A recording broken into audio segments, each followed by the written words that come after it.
सबसे पहले अपनी प्राकृतिक सौंदर्य, जैव विविधता, विश्व प्रसिद्ध टाइगर रिजर्व के लिए जाने वाला पीलीभीत और कृष्ण कन्हैया की मुरली को भी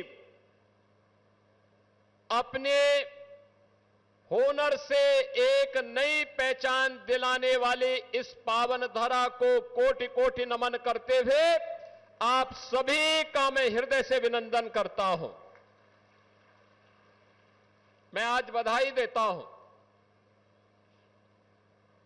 माननीय जितिन प्रसाद जी और हमारे दोनों विधायकों और यहां जनपद के सभी जनप्रतिनिधियों के परिश्रम और पुरुषार्थ के कारण आज लगभग 600 करोड़ रुपए की परियोजनाओं का सौगात, यहां का उपहार इन दोनों विधानसभा और जनपद को प्राप्त हो रहा है। और उससे भी बढ़कर विकास के साथ साथ अपनी विरासत को संरक्षित करने की इच्छा से आए हुए आज से लगभग 56 वर्ष पहले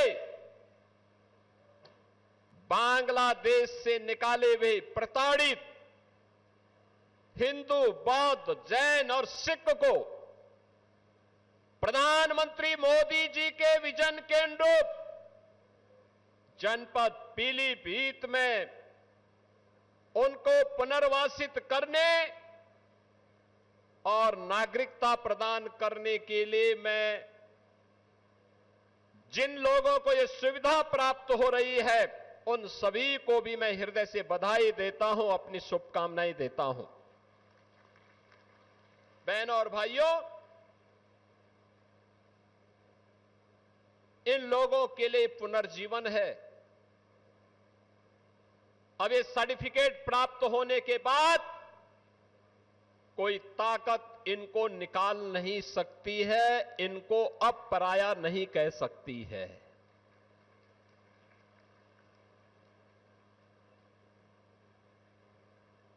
ये काम प्रधानमंत्री मोदी जी ने किया। ये काम देश के गृह मंत्री श्री अमित शाह जी ने किया, जिसके कारण अब इन लोगों को अपनी विरासत को संरक्षित करने का एक प्लेटफॉर्म जनपद पीलीभीत में उत्तर प्रदेश में प्राप्त हो गया है। अब ये अपने आने वाली पीढ़ी के सपनों को सजोने के लिए, उसको आगे बढ़ाने के लिए, उसे एक नई उड़ान देने के लिए बंगाल से, पूर्वी बंगाल से, आज के बांग्लादेश से निकाले हुए प्रताड़ित इन हिंदुओं को, बौद्धों को, सिखों को, जैनियों को अब यहां पर भी उसी सम्मान के साथ, उसी गौरव के साथ जीने का अधिकार प्राप्त हो जाएगा। अब न इनको पुलिस परेशान करेगी, न राजस्व विभाग परेशान करेगा, न फॉरेस्ट के लोग परेशान करेंगे, न किसी अन्य विभाग के लोगों की प्रताड़ना इन्हें सहनी पड़ेगी। आप सोचो ना, कांग्रेस के पाप के कारण पहले बांग्लादेश बना, बांग्लादेश पाकिस्तान बनना या आवश्यक नहीं था, या आवश्यक नहीं था, सत्ता लोलुपता का परिणाम था पाकिस्तान का निर्माण। अगर उस समय का कांग्रेस का नेतृत्व अड़िग हो गया होता, जिन्ना अपनी मौत मर गया होता और भारत का विभाजन दुर्भाग्यपूर्ण विभाजन नहीं होता। लाखों हिंदुओं का कत्लेआम हुआ, लाखों हिंदुओं को अपनी पैतृक भूमि को, अपने पुण्य भूमि को छोड़ना पड़ा। स्वतंत्र भारत में उनके मन में अभिलाषा थी कि मुझे जिस आधार पर विभाजन किया गया था उस आधार पर भारत के अंदर शरण मिलेगी, नागरिकता मिलेगी, सम्मान के साथ मैं जीवन यापन कर पाऊंगा। बहन और भाइयों, कांग्रेस ने कभी सुध नहीं ली, लेती भी कैसे? और कांग्रेस के हमरा समाजवादी पार्टी को भी कहां फुर्सत थी, कहां फुर्सत थी? क्योंकि इनको तो तुष्टीकरण से जब फुर्सत हो तब गरीबों के बारे में, दलितों के बारे में, पिछड़ों के बारे में, वंचितों के बारे में सोचते। इन लोगों को विभाजन के बावजूद भी केवल और केवल मुसलमानों की चिंता थी, हिंदुओं की चिंता नहीं थी, सिखों की चिंता नहीं थी, बौद्धों की चिंता नहीं थी, जैनियों की चिंता नहीं थी उनको। अरे समाजवादी पार्टी और कांग्रेस के लोगों, बेशर्मी के साथ डूब मरो। जिन लोगों को आज आवासीय पट्टा और उनके जमीन के मूल कागजात उपलब्ध करवाए जा रहे हैं, जिन्हें नागरिकता प्रदान की जा रही है, ये ज्यादातर लोग दलित हैं, वंचित हैं, अति पिछड़ी जाति के हैं। आखिर इनके लिए क्यों आवाज नहीं उठाई? लंबे समय तक शासन किए हो, लेकिन कभी इनके बारे में सोचने की फुर्सत नहीं थी।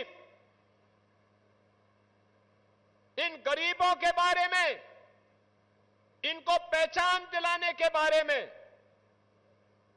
यानी इनके लिए देश की कीमत पर राजनीति थी।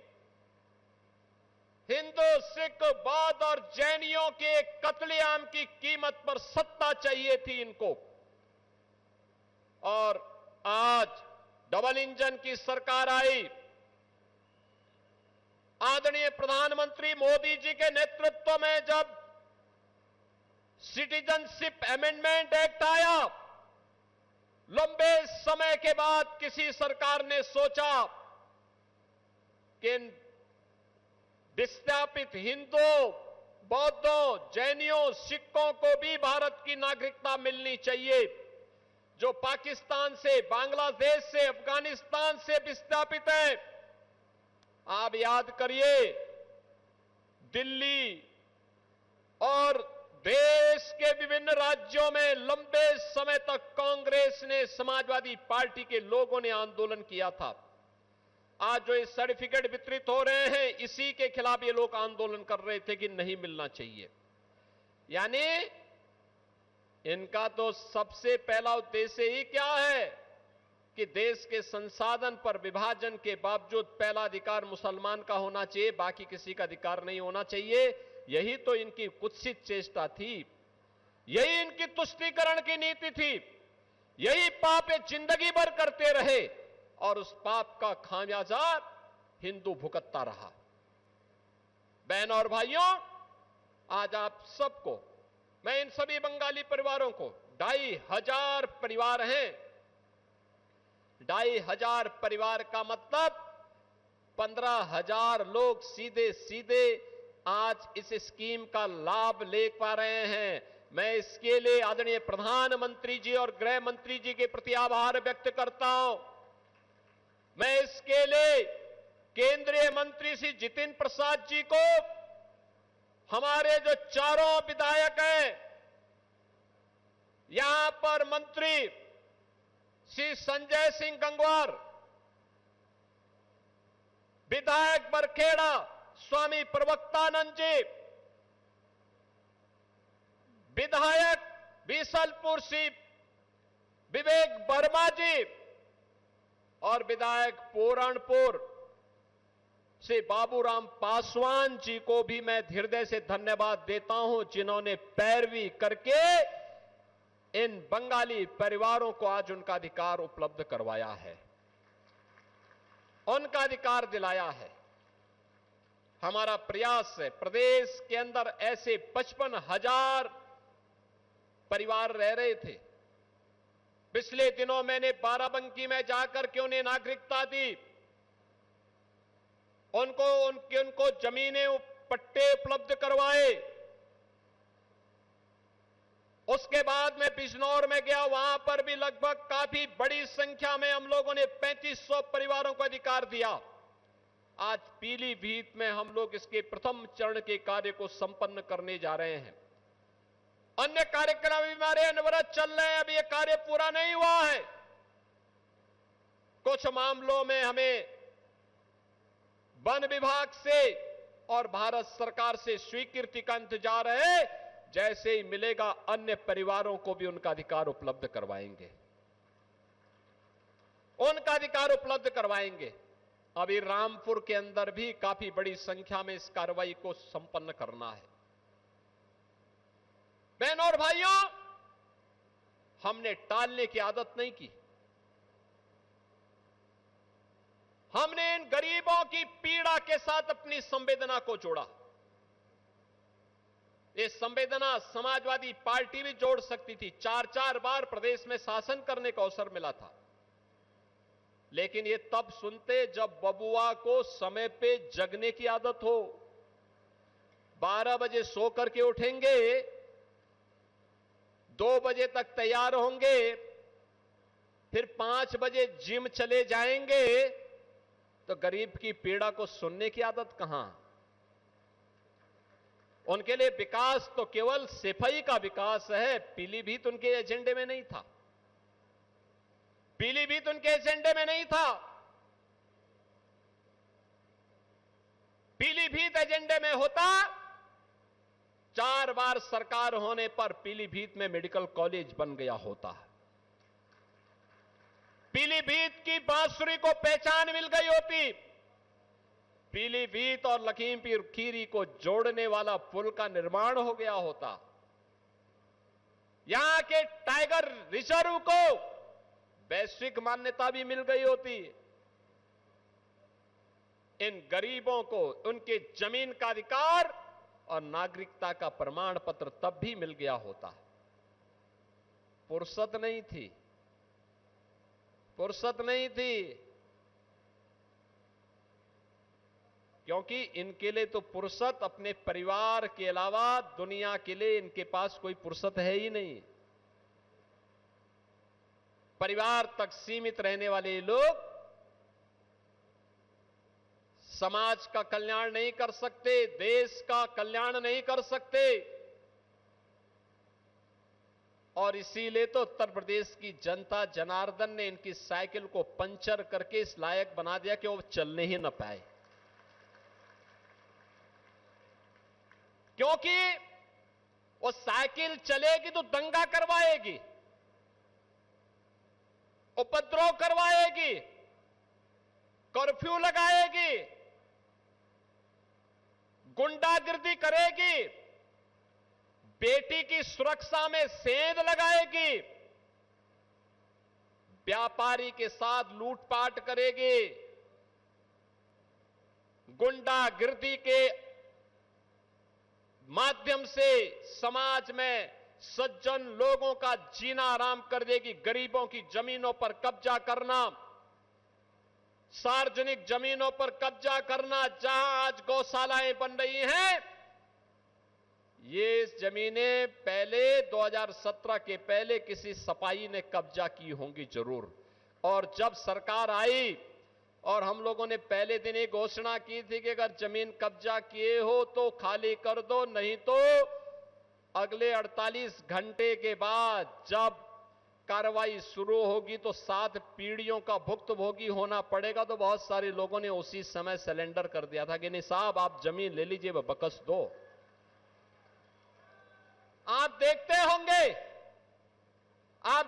होंगे एक समय था जब माफिया सिर तान करके चलता था, सीना तान करके चलता था, थानों पे कब्जा करता था, तहसीलों में उधमबाजी करते थे, किसी भी गरीब की जमीन पर कब्जा कर लेते थे, विकास की योजना को नहीं पूरा होने देते थे, बेटी और बहनों की इज्जत के साथ खिलवाड़ करते थे, व्यापारियों का जीना हराम करते थे, उद्यम नहीं आने देते थे, नहीं आने देते थे।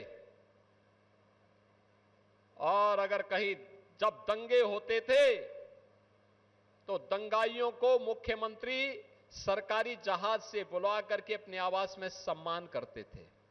यह होता था 2017 के पहले। बहन और भाइयों, अब यूपी में दंगा नहीं होता है। नो दंगा, नो कर्फ्यू, यूपी में अब सब चंगा।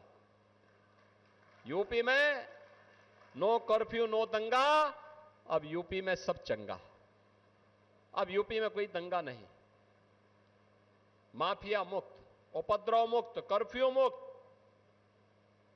जो माफिया पहले सीना तान करके चलते थे, आज गले में तख्ती लटका करके चलते हैं कि साहब जान बकस दो, बस एक बार अब जान बकस दो, अब आगे हम ठेला लगा करके पेट भर लेंगे, लेकिन कहीं गुंडागिर्दी नहीं करेंगे। हमारी प्रतिबद्धता गरीब के लिए है, हमारी प्रतिबद्धता युवा के लिए है, हमारी प्रतिबद्धता बहन और बेटियों की सुरक्षा के लिए है, हमारी प्रतिबद्धता व्यापारियों की सुरक्षा के लिए है, अन्नदाता किसानों की खुशहाली के लिए है। हमारी प्रतिबद्धता किसी गुंडा माफिया के प्रति नहीं हो सकती है और हम उसको कोई संरक्षण भी न देंगे न देने देंगे। और इसीलिए बहनों और भाइयों, आज आप सबको मैं कहने के लिए आया हूं, ये मेडिकल कॉलेज पहले भी बन सकते थे, विजन नहीं था। गरीब को उपचार की सुविधा मिले, केवल सेफई परिवार का अधिकार था, बाकी किसी और का नहीं। उनको अच्छी सुविधा मिले, बाकी तो 25 करोड़ की जनता जाए भाड़ में उनके लिए, यही करते थे। सब कुछ सेफई। पीलीभीत नहीं, लखीमपुर खीरी नहीं, बरेली नहीं, रामपुर नहीं, मुरादाबाद नहीं, बदायूं नहीं, एक खानदान का कब्जा बरकरार रहे, बाकी और कुछ भी नहीं। और बहनों और भाइयों, इसीलिए आए हैं हम लोग बताने के लिए। यह संभव हुआ है इसलिए क्योंकि आपने अच्छा काम किया, अच्छे प्रतिनिधि चुने। और मैं तो आभारी हूं पीलीभीत वासियों का कि आपने सांसद के रूप में श्री जितिन प्रसाद जी को यहां से चुन करके भेजा। वो केंद्र सरकार में मंत्री हैं, यहां के युवाओं को स्किल डेवलपमेंट के माध्यम से उनके उज्जवल भविष्य के लिए भी कार्यक्रम चला रहे हैं। आपने श्री संजय गंगवार जी को चुना, उत्तर प्रदेश सरकार में गन्ना मंत्री के रूप में काम कर रहे हैं। आपने स्वामी प्रवक्तानंद जी को चुना, विकास की योजनाओं को लेकर के आ रहे हैं। आपने श्री विवेक वर्मा जी को चुना, वे विकास की योजनाओं को लेके आ रहे हैं, आपका अधिकार आपको दिला रहे हैं। बाबूराम पासवान जी को चुनाव जिता करके भेजा, विधायक बना करके भेजा, वे विकास के लिए निरंतर प्रयासरत है। ये सभी लोग जब जीत करके जाते हैं, तब मेडिकल कॉलेज आता है, तब पुल आता है, तब सिंगल लेन की सड़क 2 लेन और 4 लेन में बदलती है, और तब जैव विविधता के लिए पीलीभीत जनपद दुनिया के अंदर विख्यात होता है, टूरिज्म बढ़ता है। और बहनों और भाइयों, आज मुझे देख करके अच्छा लगा। मुझे यहां पे जब गरीबों के कल्याण के लिए उन्हें शासन की कल्याणकारी योजनाओं का लाभ जब मैं प्रदान कर रहा था, कितनी खुशी थी उनके चेहरे पर। कोई युवा सीएम उद्यमी स्कीम से लाभान्वित हो रहा है, कोई पीएम विश्वकर्मा स्कीम से लाभान्वित हो रहा है, कोई पीएम आवास योजना में, कोई सीएम आवास योजना में, और कहीं पर एनआरएलएम के तहत लखपति दीदी को यहां पे डमी चेक उपलब्ध करवाया जा रहा था और कहीं पे नागरिकता प्रमाण पत्र और कहीं पे जमीन का प्रमाण पत्र उपलब्ध करवाने का कार्य इस मंच से हो रहा था। कितना अच्छा लग रहा था। पाने वाले लोग भी, आप सोचो उन बुजुर्गों की उम्र आज से 56 साल पहले जब ये लोग विस्थापित होकर के आए होंगे, 55-56 वर्ष पहले जब आए होंगे, तब उनकी उम्र 15 से 25 के बीच रही होगी। आज उम्र ढल चुकी है, आंखें तरस गई, प्रताड़ित होना पड़ा होगा। कहीं फॉरेस्ट से, कहीं राजस्व कर्मियों से, कहीं पे पुलिस से, कहीं पे किसी अन्य कर्मी से क्या पीड़ा झेली होगी, कितनी प्रताड़ना झेली होगी, हर स्तर पर अपमानित होना पड़ा होगा। गलती क्या थी? गलती कांग्रेस की थी, जिन्होंने 1947 में भारत का विभाजन स्वीकार किया था। भारत का विभाजन नहीं होता, इन गरीबों को, इन बंगाली परिवारों को विस्थापित नहीं होना पड़ा होता, नहीं होना पड़ा होता, और आने वाले समय में किसी हिंदू को विस्थापित न होना पड़े, इसके लिए तो उत्तर प्रदेश में अब हम लोग डिफेंस मैन्युफैक्चरिंग कॉरिडोर में प्रधानमंत्री जी के दूरदर्शी विजन को ध्यान में रख करके अब ब्रह्मोस मिसाइल भी बना रहे हैं। इस समाजवादी पार्टी के लोग तो कट्टा बनाते थे, कट्टा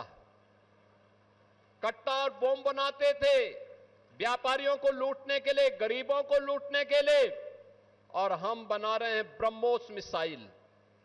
ब्रह्मोस मिसाइल जब दगती है और पाकिस्तान पर छोड़ी जाती है तो पाकिस्तान में चिल्ला उड़ता है, बाप बाप चिल्ला उड़ पड़ता है। यह है पाकिस्तान की नीयत।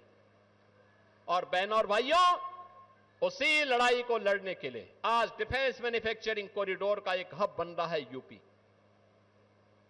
अब यूपी के अंदर विकास हो रहा है। एक इकोनॉमिक कॉरिडोर इसी पीलीभीत से होते हुए जा रही है शामली के लिए, गोरखपुर से पीलीभीत होते हुए, मुरादाबाद होते हुए, और ये जाएगी सीधे शामली, और शामली से फिर आगे पानीपत, गोरखपुर से सिलीगुड़ी तक जाएगी। यानी पीलीभीत का व्यक्ति अगर चाहे तो गोरखपुर की तरफ जाना है, चाहे वह शामली या मुरादाबाद की तरफ जाना है, वह इकोनॉमिक कॉरिडोर आपको आसान रास्ता कर देगा, आसान रास्ता। जितने अच्छे मार्ग बनेंगे, जितनी कनेक्टिविटी में गति होगी, उतनी ही तेज प्रगति होगी। याद रखना, प्रगति का आधार गति पर है, उस प्रकार का इंफ्रास्ट्रक्चर पर है, और वह इंफ्रास्ट्रक्चर आज हम दे रहे हैं। हमने पिछले दिनों प्रधानमंत्री जी के कर कमलों से गंगा एक्सप्रेसवे का लोकार्पण करवाया था। गंगा एक्सप्रेसवे, बहनों और भाइयों, गंगा एक्सप्रेसवे भारत का सबसे बड़ा एक्सप्रेसवे। आज जो भी गंगा एक्सप्रेसवे से जाता है, पहले गाजियाबाद से या मेरठ से लखनऊ की दूरी तय करने में समय लगता था 8 घंटे, 6-6.5 घंटे। अब मात्र 4 घंटे में मेरठ से लखनऊ लोग आ जा रहे हैं। मात्र 5 घंटे में मेरठ से प्रयागराज पहुंच जा रहे हैं। यह है गति, और यही गति जब इस प्रकार के वर्ल्ड क्लास इंफ्रास्ट्रक्चर के साथ जुड़ती है तो वही गति प्रगति के साथ जुड़ जाती है। और जब भी इंफ्रास्ट्रक्चर नहीं होता है, अच्छा इंफ्रास्ट्रक्चर, अच्छी रोडें नहीं होती हैं, अच्छे एयरपोर्ट नहीं होते हैं, रेलवे की अच्छी सुविधा नहीं होती है, तो तब अर्थव्यवस्था की दुर्गति होती है। बहनों और भाइयों, ये डबल इंजन की सरकार है। ये स्पीड डबल स्पीड के साथ चलती है, बुलेट ट्रेन की स्पीड से चलती है, विकास भी लाती है, विरासत को भी सम्मान देती है। हर व्यक्ति को, क्या गांव, क्या गरीब, क्या किसान, क्या नौजवान, क्या महिलाएं, इन सब के उत्थान के लिए भी कार्य करती है। और उसी को ध्यान में रख करके डबल इंजन सरकार कार्य कर रही है। मैं पीलीभीत जनपद वासियों को बधाई देता हूं। स्वास्थ्य की सुविधा का लाभ, बेहतरीन कनेक्टिविटी का लाभ आप सबको जो प्रदान हो रहा है, इसके लिए पीलीभीत वासियों को मैं बधाई देता हूं। और मैं विश्वास करता हूं पीलीभीत विकास की इस प्रक्रिया के साथ इको टूरिज्म के एक नए हब के रूप में अपने आप को स्थापित करेगा। ये डबल इंजन सरकार का पूरा सहयोग आपके साथ में है। हम आपको पूरा सपोर्ट करेंगे, हर प्रकार का सहयोग करेंगे। आपसे केवल एक ही विनती है, हमारे इन जनप्रतिनिधियों का और पदाधिकारियों का आप सहयोग करिए। डबल इंजन सरकार पाखड़े विचार करके आपका विकास के लिए पूरा सहयोग करने को तैयार है, हर स्तर पर सहयोग करने को तैयार है। जो भी आप कहेंगे, ये जनप्रतिनिधि जो भी प्रस्ताव रखेंगे, हम उसके लिए पूरी मजबूती के साथ, पूरी प्रतिबद्धता के साथ उसे आगे बढ़ाने का कार्य करेंगे। और आज सबसे ज्यादा खुशी विकास के साथ साथ इन बंगाली परिवारों को मिला उनका अधिकार है। 5 दशक, 5.5 दशक के बाद उनको यह अधिकार प्राप्त हो रहा है। मैं इनको बधाई देता हूं। बंगाली संस्कृति को सुरक्षित रखने के लिए, संरक्षित रखने के लिए बंगाल ने इस बार ऐतिहासिक फैसला किया। प्रधानमंत्री मोदी जी के नेतृत्व में वहां भी डबल इंजन सरकार आई है और मुझे लगता है यही चमत्कार है।